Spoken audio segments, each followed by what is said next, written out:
Olá pessoal, tudo bom? Estou aqui de volta com vocês, falando um pouquinho mais de Josué. E o tema de hoje tem tudo a ver com a semana que nós passamos, a celebração da Páscoa. E agora nós estamos junto com Josué, no capítulo 5, do versículo 10 ao 12, onde fala que, estando, pois, os filhos de Israel acampados em Gilgal, celebraram a Páscoa. Mas, antes disso, dê o seu like, se inscreva no canal e, com certeza, compartilhe. Vai ser muito bom.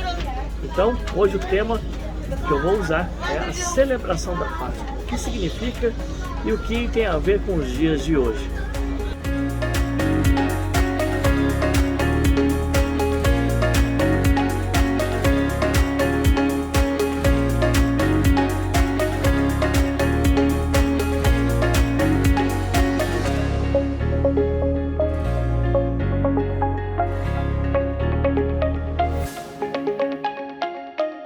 Se vocês perceberam, eu estou sentado aqui, tem uma janela no fundo, mas eu estou bem próximo ao harbor aqui de... Olha só, o navio aqui do lado. Nós estamos saindo agora de Martha's Vineyard e indo para o Cape Cod. E nesse momento da transição de viagem, estamos aproveitando para fazer esse vídeo. Então, gente, eu sei que você já deu seu like, já se inscreveu no canal, já compartilhou. E agora vamos entrar no texto da Palavra de Deus, que está em Josué capítulo 5, do versículo 10 ao 12, que diz: Estando, pois, os filhos de Israel acampados em Gilgal, celebraram a Páscoa. Quando nós temos um tema aqui, e vamos recorrer um pouco à gramática da língua portuguesa, quando fala estando, pois, aqui temos uma conjunção conclusiva, onde o autor tenta mostrar a importância do ato de estarem. O ato de estar num determinado lugar. A conjunção aqui conecta duas orações. Aqui nós temos a famosa oração coordenada. Quem fez a gramática de língua portuguesa vai lembrar um pouquinho disso. E essas duas orações estão sendo coordenadas de forma objetiva. O que em português, na verdade, são chamados de oração coordenada sintética conclusiva. Porque mostra que a celebração apenas aconteceu por estarem acampados em Gilgal, ou seja, a conclusão dessa mensagem, a conclusão dessa oração, a conclusão para se chegar nessa celebração só aconteceu porque estavam em Gilgal. Estar acampados em Gilgal, o ato de estar em Gilgal representa grande coisa, porque a palavra acampar em hebraico é hana ou khana, que significa acampar, mas também tem um sentido transliterado de inclinar-se, também tem o sentido de curvar-se. Ou seja, aqui nós temos um grande significado, porque tem a ver com Gilgal. Gilgal, para quem não se lembra, vou colocar por aqui o link da mensagem que fala a respeito de Gilgal, e nós temos exatamente o que significa rolo, roda, justamente por causa da aliança que o povo fez, a confirmação da aliança, quando o povo que não era circuncidado fez a circuncisão e refez essa aliança com Deus nesse dia. Por isso, a partir desse momento, essa cidade se chama Gilgal, porque representa a aliança com Deus. Então, eles só puderam celebrar a Páscoa porque estavam acampados em Gilgal. Essa é a visão conclusiva do tema. Porque estavam acampados em Gilgal, puderam celebrar a Páscoa. Então nós vemos que não adianta celebrar qualquer coisa, fazer qualquer festa, sem antes estarmos acampados, ou sem antes nós colocarmos a palavra viva do verbo haná, ou hana, que significa inclinar-se ou curvar-se diante do Deus de pactos.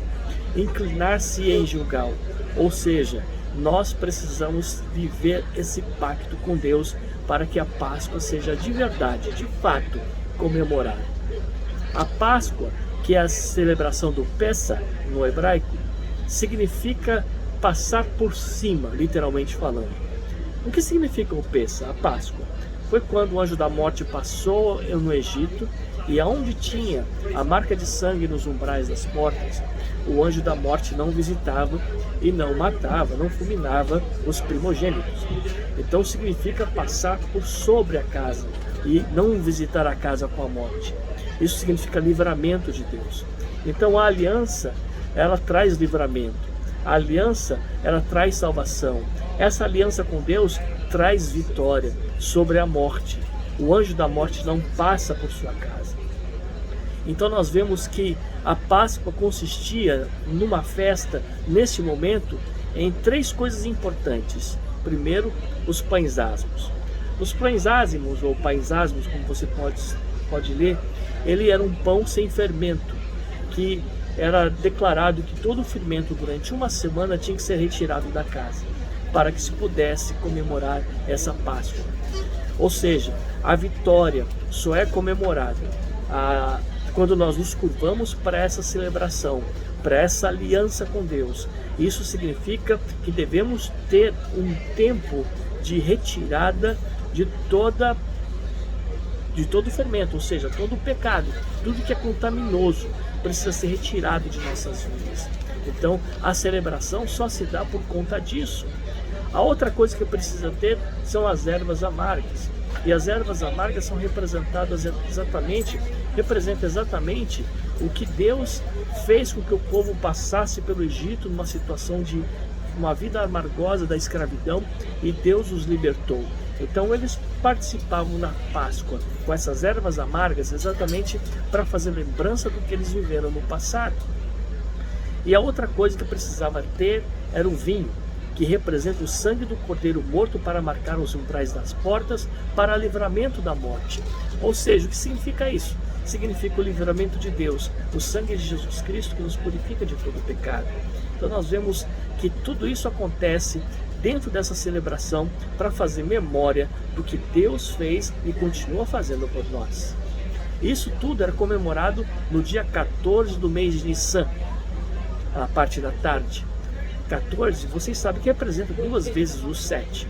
7 já representa o número perfeito, o número que representa a Deus, inclusive.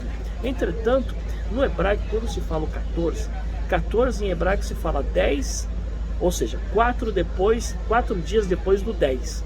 É interessante isso, né? Mostrando um agir de Deus completo no número 10, que representa que Deus libertou o seu povo de um modo completo, perfeito, porque ele fecha o ciclo no 10, e também em complemento à visão ministerial que envolve os 4 ministérios de Jesus, como rei, como profeta, como sacerdote e salvador, e por que não falar também das 4 versões do evangelho para alcançar os 4 cantos da terra, tanto o judeu quanto o grego, como o romano, e a própria igreja de formação. Nós temos aqui Deus trazendo então no número 14 o que Deus tem para fazer a nossa vida, uma salvação, uma libertação de forma completa no número 10, e vivendo todas as amplitudes do ministério de Cristo na terra, como a igreja de Cristo. Isso tudo aconteceu nas campinas de Jericó. Olha só que interessante. Isso me faz lembrar exatamente que foi diante do inimigo que eles comemoraram essa Páscoa. Talvez fazendo lembrança disso foi que Davi escreveu o Salmos 23, quando ele menciona: preparas uma mesa perante mim na presença dos meus inimigos.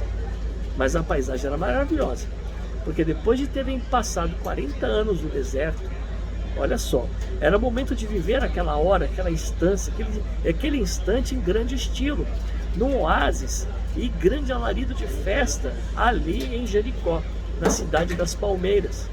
Imagina os olhares assustadores dos inimigos. Eles olhando lá de cima das muralhas, um povo que tinha acabado de atravessar o Jordão, agora fazendo a segunda grande festa, porque a primeira foi a circuncisão. E depois da circuncisão, que era refazer a aliança com Deus, que também era um motivo de festa. Tudo bem que havia dor, mas o preço havia sido pago.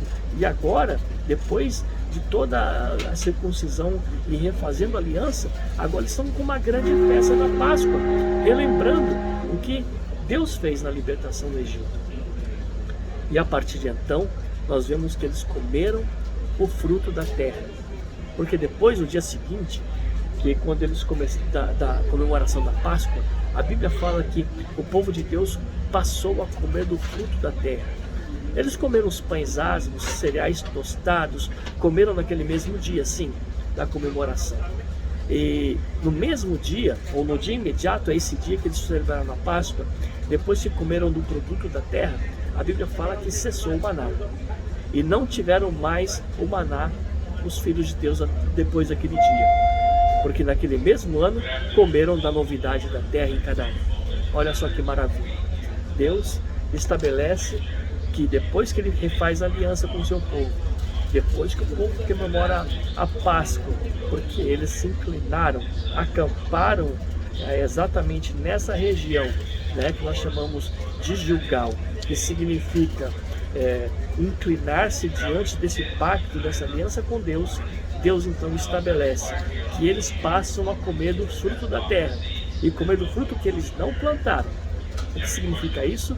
Que Deus declara na sua vida, no tema da mensagem de hoje, que você vai colher aquilo que você não plantou. As bênçãos de Deus que você vai colher e participar da terra que Deus está te colocando agora são frutos do que os inimigos plantaram para o benefício deles, mas eles plantaram para o seu benefício, para que você colha aquilo que eles plantaram para a bênção na sua vida. E a bênção vem deles. Olha só que interessante. Tudo que seus inimigos estão plantando para mostrar que são melhores que você, achando que estão se dando bem, toda a prosperidade do inimigo Deus vai te dar. Tudo aquilo que você ainda não plantou, você vai colher abundantemente, porque Deus é um Deus de promessas e faz cumprir as suas promessas. Terra que mana leite e mel. Isso mesmo. Essa é a palavra de Deus para você. Você vai colher as bênçãos, aquelas que ainda você nem plantou, mas você já vai começar a colher, porque você fez sua aliança com Deus, ou está fazendo sua aliança com Deus, ou está se inclinando diante desse fato, porque é o Deus de aliança, que você compactua com Ele, para que você possa viver essa promessa. Olha só, gente, para quem gosta de paisagens, estou saindo aqui de Matas Minas, e com certeza, Deus fez toda essa natureza acontecer para nós, hoje, essa paisagem, talvez Deus está fazendo você viver suas promessas de conquistas a partir de hoje. Deus abençoe, que a palavra de Deus venha na sua vida. Estamos aqui para te toda semana trazendo mensagens de Deus para você, notícias, música e muito mais. Então, não deixe de se inscrever no nosso canal, não deixe de dar seu like no vídeo, não deixe de compartilhar. E se você quiser, comente também aí para nos ajudar. Um grande abraço e que Deus te abençoe.